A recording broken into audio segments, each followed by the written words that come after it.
issue that has been going on for a while that I'm going to be talking about today is equal pay for women.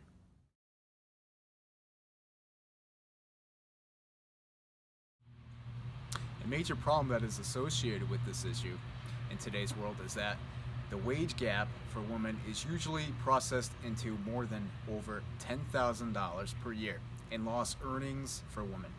The way we can help with that is by clearing future paths ahead in the future for equal pay for women.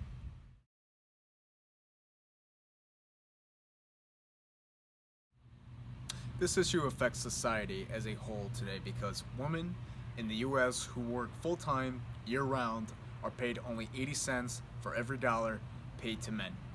And this affects different groups in regards to race and class because for women of color, the wage gap is even larger. And in my opinion, I think people of all color, no matter what color or race you are, should be paid at the same rate and equally.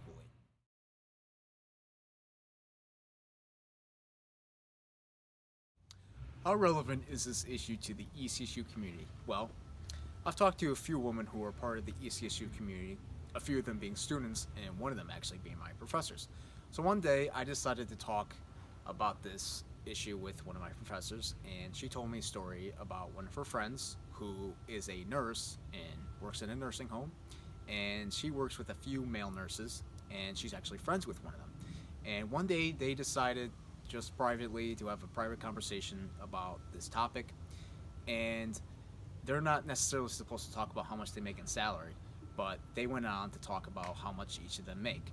And it turns out that her friend found out that her friend makes more money than her.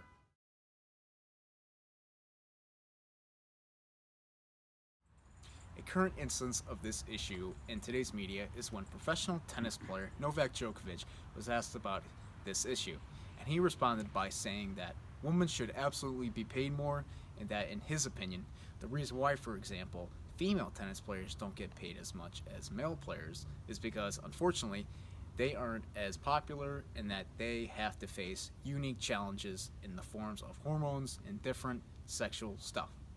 So with this all being said, it's time for all of us as a community to come together and end this issue as a whole.